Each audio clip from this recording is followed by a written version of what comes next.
Next topic natin. Mabilis tayo kasi meron tayong guest interview eh.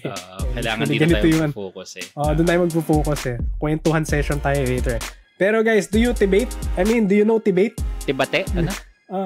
Nagano ka ba? Do you know Tibate? Or yung anime na The Beginning After the End? Yung bago. Una-una kasi yung The Beginning After the End na to, it's itong story about Arthur, which is a powerful king na na-reincarnate siya so a new world with a fresh start as a baby. Basically, kinukompare nila siya sa Mushoku Tensei. So, pero recently kasi, daming hate eh. Fans criticize this dahil daw yung anime adaptation niya kinda lacks yung high quality ng animation. Some even say na basically is para lang siyang slideshow. Sabi nga nila, the slideshow after the end. Dahil dito nagkaroon ng petition to redo the anime. Nakita nyo ba? Anong thoughts nyo? Ayan, yun yung nakitang GIF dyan sa natin, sa presentation natin. Yan ay mismong scene accurate representation. Yan yung mismong scene dyan sa anime. So, yes. Hindi ko naman nakita pa personally, pero it is what it is na eh. So, bakit? Tayo bago. Baka may chance ba sa tingin nyo? Kasi, bigyan ko kayo example, yung Blue Lock, di ba? Yung final episode ng Blue Lock na last season, parang nilagay nila doon lahat ng budget. Yung budget nila nandun sa last episode. Nandun sa last episode. And then, yung isa sa... Seven Deadly Sin. Yung Seven Deadly Sin, pabalik-paliktad naman. Nasaktan ako doon sa Seven Deadly Sin. Ako din. Yun ba din yung para sa akin hanggang ngayon, hindi ko ba din tinatapos sa sitang. Bad experience sa anime. Sobrang layo ng quality from season 1 to season 3. Ganun siya katindi. Seinen adaptation, guys. Uzumaki.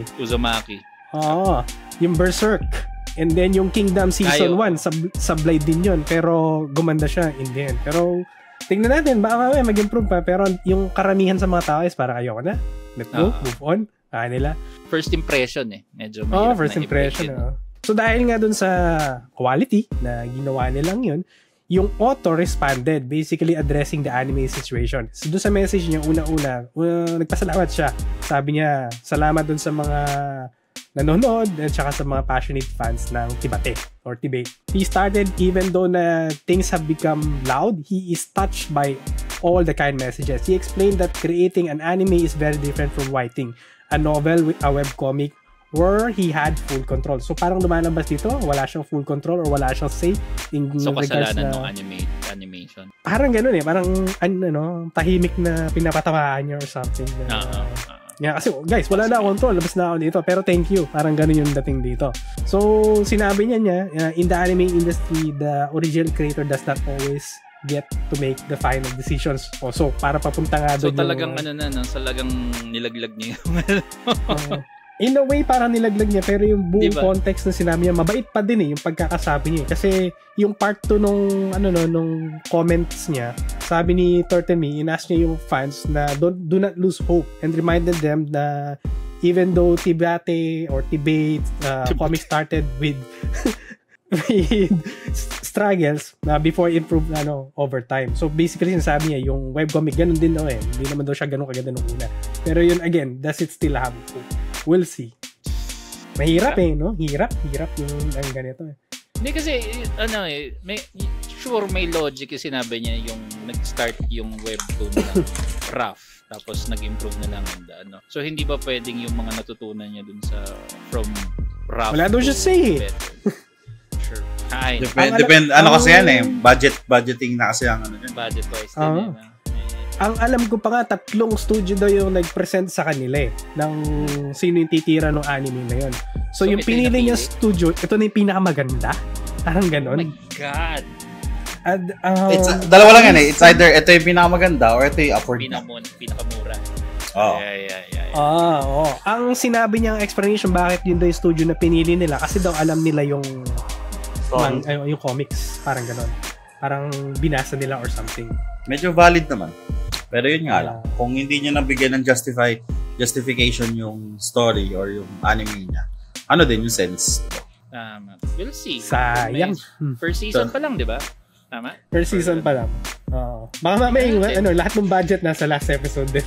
Na naman, parang Blulak siya. sa anime nga, di ba? Parang kailangan mo lang yung first 2 episodes tsaka last 2 episodes. Yun na yung maganda. Oo, kailangan mo lang Suga moments tsaka magandang ending. Yun lang naman yung anything in the middle is Filler daw lang. Filler.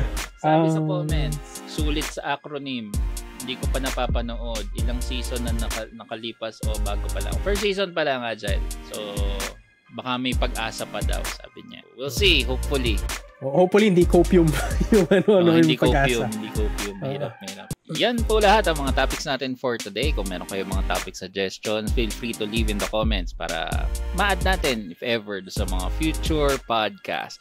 So, shoutout sa mga sumusunod. Yes, shoutout nga pala sa nag-raid natin kanina, si Webrun. Salamat sa mga ating mga chatters at saka lurkers. Si Agile 2020, DM Emperor, I am Nicolo, Kuma March, Navi Shear, Perlichel, Reconnecting PH, ewan ko, si Regis Maluco, yon. And sino pa ba? If may na-miss ako, pasensya na po.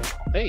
So, kung gusto nyo kaming suportahan, you can follow, like, comment, and subscribe depending on which platform you are seeing or finding us. So, kung gusto nyo mag-join sa discussion natin, available kami every Friday sa Pinoy Gamer Twitch, kung saan kami nagla-live recording. So, if you'd like to be our guest, just let us know para ma-arrange natin. If you want shoutouts, comment lang kayo sa video na to para mabigyan namin kayo ng shoutouts at the end of the segment. And again, kami yung mga nakakulitan nyo today. Hi guys, I'm Sides, 50% Girl Dad, 50% State of Masbad, 1 Hanky. Thank you, Zero. Yeah, so nga pala Zero yung OJT for today. And again, thank you sa ating guest na si Coach Dap. So yan, thank you guys. Another outro, Coach Dap. Coach Dap, thank you guys. And supportahan nyo kami sa nalalapit na UAP. Yun, nga pala, yes, support. So yun, ayun lang. That's all. Thanks for tuning in.